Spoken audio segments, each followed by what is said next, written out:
Joining us now to talk more about what we can expect tonight, what we can expect to see and hear, and the Democrats' message to the voters is political analyst Wendy Patrick. Wendy, thanks for joining us again. Thank you. You and I interviewed on Monday, We did. that was day one of the Democratic National Convention. Now here we are on the final and last night. Let's talk about the headway that Democrats have made over the last 4 days. A lot of energy, a lot of momentum building until tonight's big night.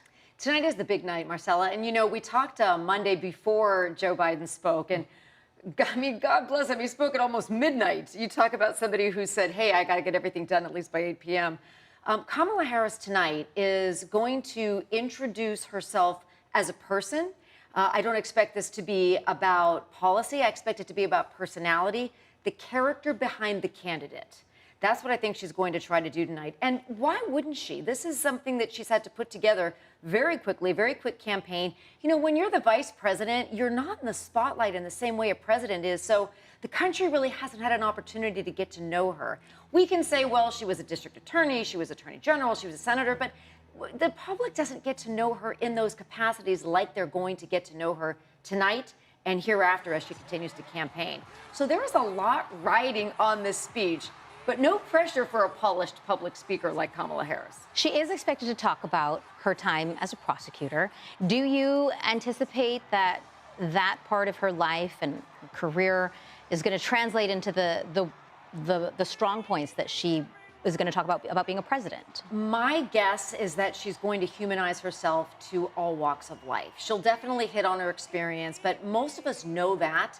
What she'll probably want to do is what her husband did. It's humanize her as a person, somebody that we can trust to do the things she said she's going to do without any concrete plans in the works to do so because she hasn't introduced her policies. So while she's saying and distancing herself from her running mate, her former running mate, by saying, I'm going to lower inflation, I'm going to secure the border, reduce crime, she hasn't done those things in the last 3.5 years.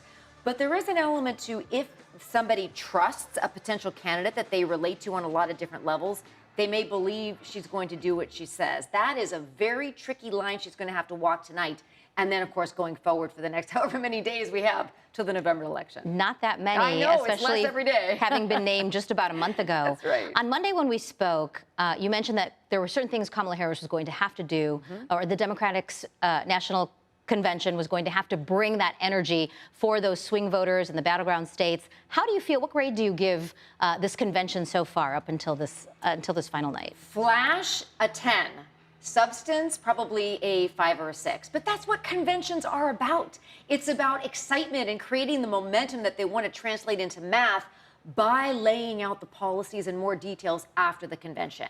You know, people would probably go right to sleep if conventions were about all of the minutia that goes into the ways in which they're going to achieve these goals, but they've got to hit those points. And so, you know, you can do it through a little bit of nuance over the next couple of probably weeks and then translate into November. But conventions are more about excitement. And I think they've delivered that. Oh, I mean, they yes. even kept a couple of things secret until the very last minute, like her appearance as a cameo on the night she introduced her boss on Monday night. Has been a star-studded event. Star-studded for sure. Lineup for sure, and tonight is the big night.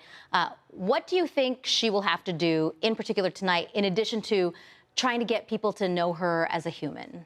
She's going to really have to deliver on all fronts, and that includes the visual, the verbal, the way in which she presents. You know, as I know as a trial lawyer, and as many of our audience knows, given that they have these roles within their own professions and sometimes within their families, you've got to have that persuasibility, but you also have to bring that human element that makes people want to listen and believe what you say. She needs to do all of that, and knowing her past, I have no doubt she's agonized over every word that's going to be in her speech, including how to deliver it. So this will be a silver-tongued presentation. Now, of course, with those expectations I just set, nobody could possibly ever live up to that, including Kamala Harris. But in a perfect world, if you were her, that is what you would want to do.